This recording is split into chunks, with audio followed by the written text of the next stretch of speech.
you have a vision in your head of what it's going to look like and sound like. Sure. If it's not our business, I don't know whose business it is. So many different sorts of people get involved. You've got people building the set, you've got people doing costumes, you've got people doing lighting design. Ladies and gentlemen, welcome to the Chesil Theatre. Ireland, 1922. Work! But that's all they want from us, Jackson. Work, work, work. It's a very intense play. I mean, the laughter is intense and the heartbreak is very intense.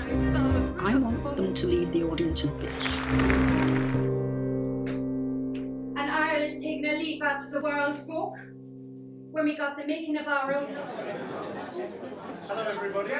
So for this play I'm actually acting, one of the roles I'm doing is a producer. The whole process really is, I suppose, a bit like, I come from an engineering background and it's a bit like running a bit of a project plan. So you're looking for, there's a definite sort of timeline for going through things that we have to follow, from the auditions to the reading to the auditions. Today, Jobster, there's going to be issued a proclamation. What is the stars? What is the stars? I think I've suddenly fallen in love with sort of Irish plays, that they have this wonderful way of telling some tragic stories whilst adding in a lot of humour. What is the stars?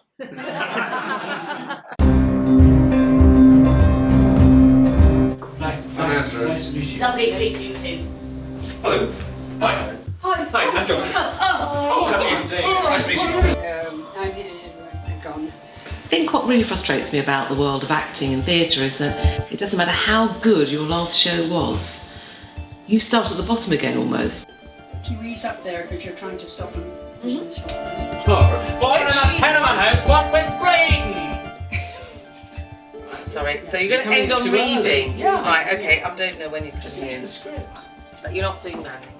Oh, no, we're not doing But that. how's Really Miss not. We get reading? stuck in a rut here, guys. Yeah, I love the fact that he's an old git in every way, really. He's a selfish bastard who enjoys people's attention. I'm not saying that that's... I don't know. It probably is revealing some aspect of my personality, deeply sort of embedded. But I don't know. I just think that is fun to play. It really is fun to play. big character. A big character who... not necessarily very likeable, but it's very... Well, he's likeable and not likeable, Yeah, at I the think, same by time, turns to yeah. the audience, but it is inside a selfish git. I mean, it's not easier to play that kind of part, but I think it's fun to play that kind of part. I do anyway. Oh, isn't this a nice thing to come rolling in on top of me? And it'll be fellas all over the district before you can say Jack Robinson. And whenever I'm seen, they'll whisper, "That's the father of Mary Boyle that had the kid with the swank she used to go with. Do you know? Do you know?" So, what's it like working with your partner together in the play? It's fine, it's good. Strangely enough, I spend less time with you than I do with Joxer. Joxer! Joxer, are you there?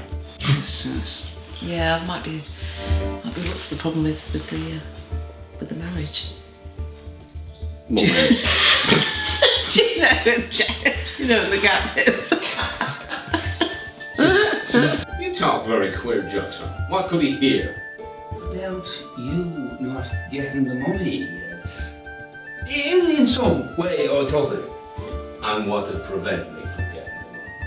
Normally when I act, I'm quite tall and quite expansive, but to shrink it all down, keep my hands in, keep my feet in, shrink it down physically, and because it's a status thing, I'm smaller in status than Captain Boyle. In with the £3.5 with Mrs. Madigan's riz on the blankets and the table for you, and she says you're to be in no hurry paying it back. She won't be long without it. Now I'm expecting the first check for a couple of hundred any day now. There's the £5 for yourself, Jackson. Go on, take it. I won't hold me tongue. I won't hold me tongue. I wanted to take part of Johnny because he was, like I said, so different to me. It was completely different to anything I've ever done before, because he's like probably like a manic depressive. Nice cup of tea in a minute. Oh, Tay, you're always thinking of Tay. A man was dying, you tried to make him swallow a cup of tea. and he's obviously got post-traumatic stress. Mother of God! The light's gone out! Oh, you put the wind on me the way you bowled that time. The mother of God! And it was just something I've never experienced before, and it was, I've normally in plays I've done before, I've always been in like a comic role, so it's really nice to come into like a role that does have comedy moments and have absolutely none of them. And like I think like Cecily says, I've got like one line that's funny, and that's it. I just think it's quite fun to be somebody else for a little while. The best man for a woman is the one with whom she has the one for whom she has the most love. And Charlie had it all. I didn't really think about the fact that I'd have to do an Irish accent until I was at the audition. I thought, ooh, got to quickly find one. Yeah. And very, very formal in your speech. And I am going to drag it out of your guts if necessary. So they're all doing something that they haven't done before, even in terms of the accent of the type of play they're in. On page, have you got that, darling? Page 34. I'm from Dublin, but it's a while since I've lived there. Now, when you work with an Irish play, because you say that your accent has gone a little bit, do you feel like it comes back? Oh, absolutely. Dirty birds. Dirty birds. Dirty birds. Let First, the fly go first forth. First dirty cousin. birds. First cousin. First. Wait till you hear what Mr. Ben has to say first. First. Say surrender. Surrender. Surrender. Surrender. I've worked with Cecily on a number of occasions, and she normally says to me, do you know, I could live on that set. But she said I couldn't live on that because it would be much too drafty. So bits of it are representational. You know, we've got the Ionic Greek column, you know, which indicated that it was quite a grand house at one time. It is painted in a way that makes it distressed, so it looks as if it is deteriorating rapidly. So it's got bits of realism isolated in a non-representational way, if that makes any sense.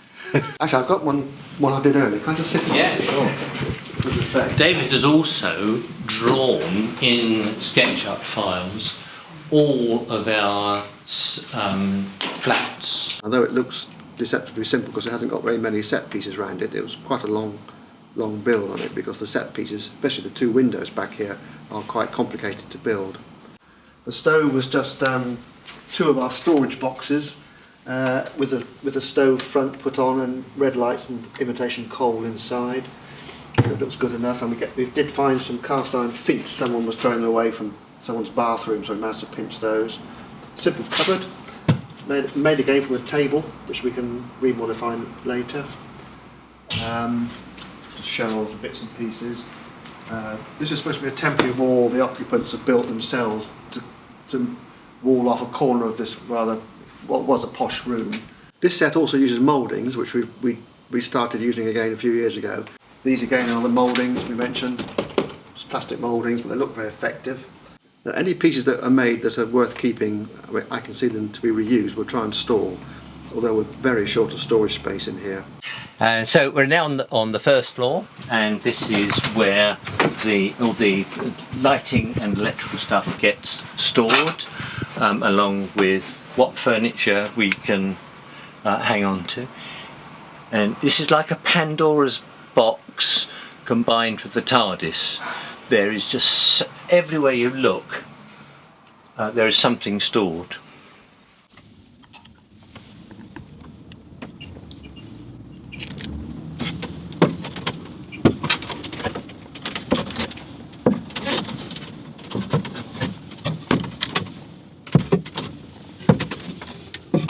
So here we've got old sort of light fittings.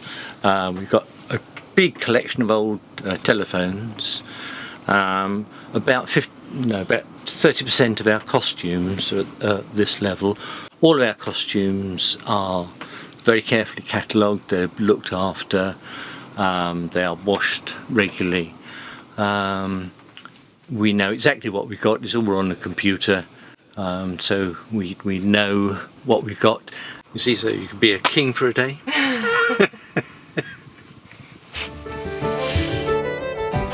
It's an interesting stage we're at, where I vary between panic and confidence, optimism, I should say. Hang on. Could you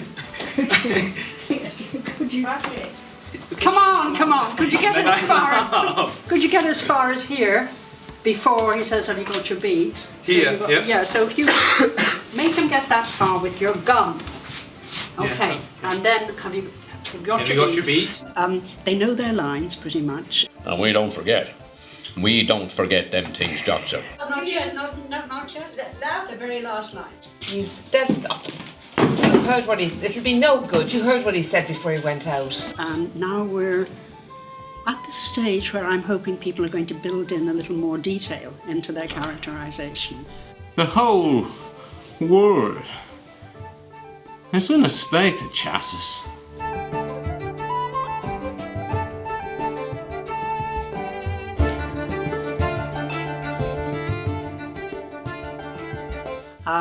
The more experienced members of the cast find that a little easier because they have the confidence to start to play with the material a little bit more.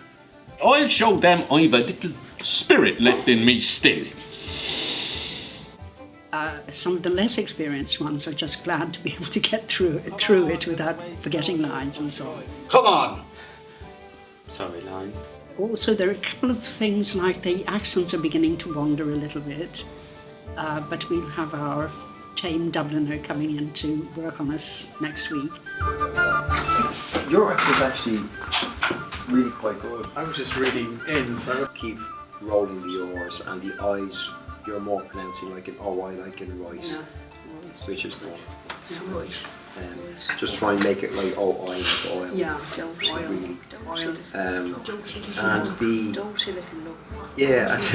and any vowel that followed with an R beside it, like the dirty bird. There are some lovely things beginning to develop that I feel very happy about. They're beginning to be able to sort of pick up the pace, and so it sounds more like a normal conversation rather than waiting just for your cue so you can then say the line you already know, where it begins to sound a bit more like normal speech. You sit down and you take your breakfast and let me get to me work from an hour late already waiting for you. Well, you needn't have waited, for I take no breakfast. Usually by the end of the run I feel now I can begin to do something with this play. I'm never satisfied. It's a hopeless quest for perfection, and that's never going to happen because you have a vision in your head of what it's going to look like and sound like. Never tarry, and an English one he is sure to marry. And still she cried, I love him the best, and a trouble of mine sure can know no rest. And still she cried, bonny boys are few, and if my love leaves me, what shall I do? And even if I had the resources of the National Theatre, it's still, it doesn't approach the interior vision. We have a big department. We have an awful lot of props, but they're sort of standard things from TVs, cameras, walking sticks, things like that. So the guns even that are used in this are from our standard stock. Who are you? What are you doing here? Removing furniture that's not paid for. But there's quite a few things that you find that need to be a bit more bespoke. So I've had a lot of fun making a cover for the newspaper, of all things. That's probably the thing that's taken me most work, to make a cover for the Irish Times from 1922, which took a bit of work of finding old newspapers from that era and then copying them in, editing them, putting the right headers on, and then finding a way to print them and bring them out into the big size of a newspaper. But we got there in the end. Was it a bottle of stout or a drop of whiskey? Well, now, I think the bottle of stout would be a little too heavy on my stomach after me tea. The bottles of beer, we wanted low alcohol stout. I managed to find some, it was Dutch, but we needed to lose the labels, so the backstage guys did that, but I printed some labels and we stuck those on, so really kind of a gopher really for a lot of the bits and pieces that popped up. So things from the sixpences, I went and found some coins, bottle openers, all the little little bits and pieces that are fairly bespoke, I suppose. I even went looking for the teapot at one point around an antique shop and found that sort of thing. So for me, it's great fun. I enjoy looking for things, and particularly ways of being creative to come up with an answer rather than just spending money. It was catching the lights and reflecting into the audience. So there's a favourite old trick. Where have they put it? They use Vaseline, and you just smear Vaseline on, and it takes the glare out of it, but leaves it still shiny. We can always go out and spend money. The stove is a case in point. It needed some cast iron legs. We could have bought some for 35 quid. I blagged some off somebody's old bath that they were throwing out, and a piece of wood, and I made them for free. Everyone has to die someday. You, Juno, today. Me, maybe tomorrow. It's sad, but it can't be helped. Requiescat in pace. Or, using our old tongue, like St. Patrick or St. Bridget. Gesieri Giaera. Oh, da, that's not rest in peace. That's God Save Ireland. Yeah, it's all the same, isn't it? A prayer. I feel now that we're in the home straight of Juno, that we are coming up for just 1 and a bit weeks away from the first night, that there's a sense of excitement that's keeping me going. There's a visitor coming any minute with Mary, and he has great news for you. Job, I suppose. Let us get one first before we start looking for another. If there was something for you to mess up on the night, what do you think that would be? I think it's going to be a mix of either the accent. I'm not to be quiet, I'm not to be quiet. He's a nice father, isn't he? Is it any wonder Mary went astray when she's got this as her example? Or my ability to limp, which is much more difficult than I thought it was. I thought it was really easy, and like the specific type of limp for if it's a hip is off the scale, I didn't realise. And my arm. Jump up quickly, quickest. This arm. But luckily that'd be strapped behind my back, but I'm so scared I'm going to come on stage with my arm just like having grown it back. Jesus, have mercy on me. Try and move it past. I can't even be limbed. It's relieved. Cecily and I think Helen, the stage manager, came up with the idea of putting a spoon in my shoe, because then it just gives me a limp automatically and I don't have to think about it. But then if you like pick it up too much, it's like really difficult because then it starts moving around. What is the moan? What is the moan? We're nearly there. Yeah, it's the bit that I bet love most of all, just the tweaking the little details, finding out that we have a little bits of business that we've not had time for because we've been struggling for our lines. Tonight's the night. Yep, very, very excited. Can't wait. Hopefully it will go okay. The other rehearsals have been all right, so fingers crossed we're sold out. So I hope that there's not 84 people that are going to be disappointed. So yeah, just can't wait to sort of get it going and then have the whole rest of the week.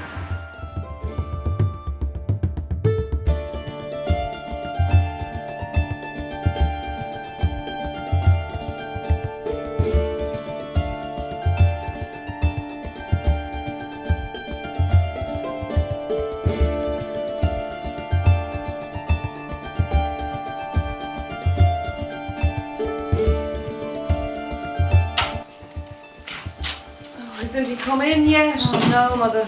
Oh, he'd come in when he likes. Strutting about the town like a paycock with Jackson, I suppose.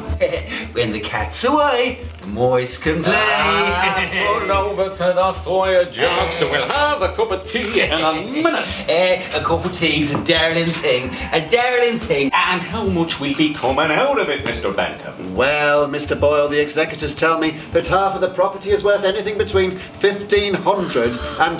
It's a fortune, Father, it's a I fortune. won't be able to get out of this place and go somewhere we're not known. Oh, you won't have to worry about a job for a while now, Jack. Oh, I never doubt the goodness of God again.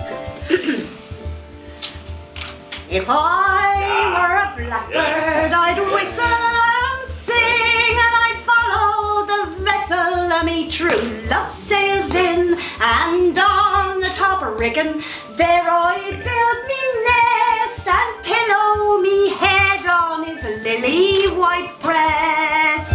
And lovers around her house.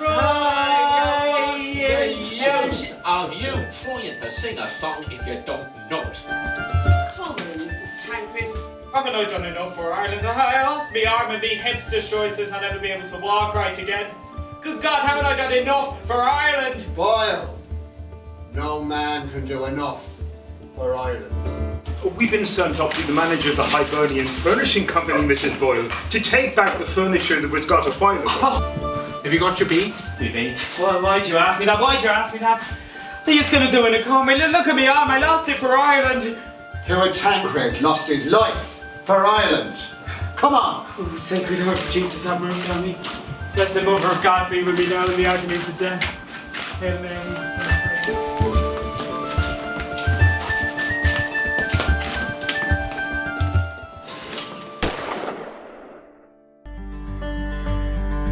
So for all of them, it's been a challenge.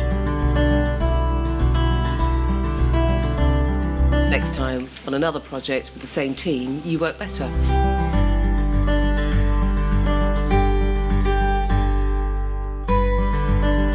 And people often say, well, doesn't it make you upset? And I say, well, no, not really. I mean, it could, but it's actually quite nice to say, yes, been there, done that, clean slate, start again, new production. It's good.